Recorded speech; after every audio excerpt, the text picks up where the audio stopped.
ده رد وتوضيح بالنسبة لبعض تعليقات جماهير المنافس وعقلياتهم اللي انتوا عارفينها، وتعليقاتهم الخيبانة والبائسة اللي انتوا عارفينها، اللي بتنم عن عقلية يعني سطحية وضحلة وتعبانة ومريضة.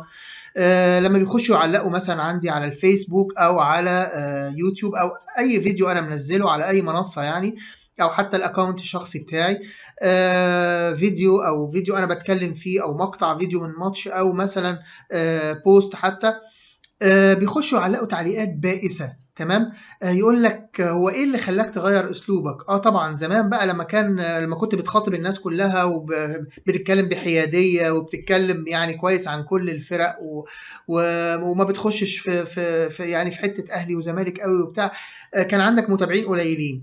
فانت بقى لما لقيتها مش جايبة معاك، تمام، فانت قررت تغير اسلوبك وتغير لهجتك وتهاجم الزمالك وتبقى مع جمهور الاهلي عشان خاطر المتابعين يزيدوا.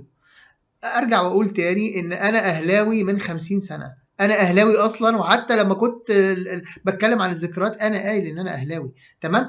بس اللي عايز اوصله، انا ما بدورش على متابعين ولا بدور على ان المتابعين يزيدوا او يقلوا. انا بعمل حاجة بمزاج، بعمل حاجة وانا مستمتع بيها، بعمل حاجة انا مقتنع بيها. تمام. ممكن قناعاتي من 5 6 سنين فاتوا غير من سنتين فاتوا غير النهارده، ممكن اسلوبي من 5 6 سنين فاتوا غير من سنتين فاتوا غير النهارده. انا ممكن قناعاتي بتتغير وممكن اسلوبي بيتغير، ممكن اللي انا شايفه من سنتين ثلاثه غير اللي انا شايفه النهارده، اللي انا شايفه المفروض اعمله من سنتين ثلاثه غير اللي انا شايفه المفروض اعمله النهارده. دي حاجه ما تخصش حد، دي حاجه انا حر اكتب اللي انا عايزه واقول اللي انا عايزه على صفحتي وعلى منصتي وعلى فيديوهاتي. انا حر. تمام.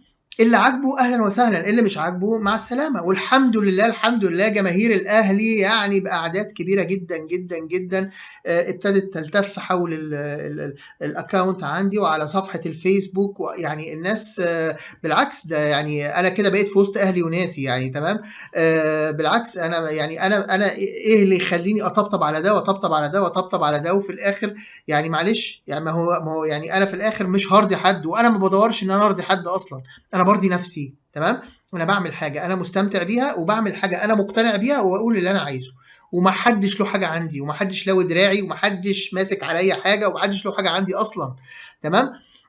فالحمد لله انا بعمل حاجه بمزاج، وبعمل حاجه يعني والله لو واحد بس اللي سمعها او مليون واحد اللي سمعها، انا بالنسبه لي يعني هفضل اقول اللي انا عايزه واللي انا مقتنع بيه. طبعا اكيد انا عايز صوتي يوصل لاكبر عدد من الناس، لان اللي انا بعمله الايام دي ده توضيح حقائق، اللي انا بعمله ده توضيح للحقائق، لان في كذب وتدليس وتزييف للحقائق وتزييف للتاريخ حصل لعشرات السنين.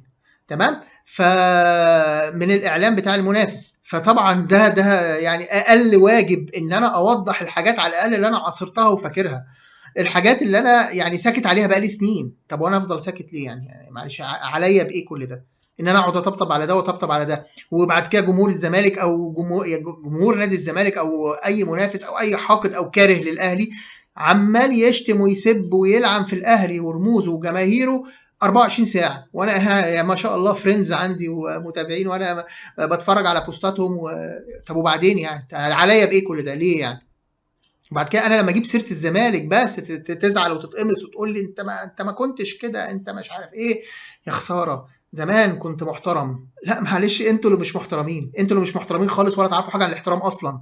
انتوا طول عمركم اصلا يعني بتغلطوا وبتشتموا في الاهلي وفي رموزه، وبتخوضوا في اعراض الناس، وبتخوضوا في ذمه الناس، وبتخوضوا في يعني الاهلي اللي هو اكبر صرح في الشرق الاوسط وفي افريقيا وفي العالم العربي. تمام. انت شايف ان النادي الاهلي ده حاجه مش كويسه وحاجه وحشه، دي حاجه تخصك، بس انا كمان اقول رايي. تمام. انا ليا راي في نادي الزمالك برضو، انا ليا راي في نادي الزمالك، وانا حر اقول اللي انا عايزه. وبعد كده ما حدش هيقول لي اعمل ايه وما اعملش ايه واقول ايه وما اقولش ايه، مش ما حدش هيجي يعلمني. تمام. ايه اللي اقوله على صفحتي او على قناتي او على الفيديوهات بتاعتي؟ انا حر اقول اللي انا عايزه، واقول اللي انا شايفه صح، واقول اللي انا مقتنع بيه، واقول اللي يريحني. تمام. فمحدش هيعلمني اقول ايه وما اقولش ايه. ماشي.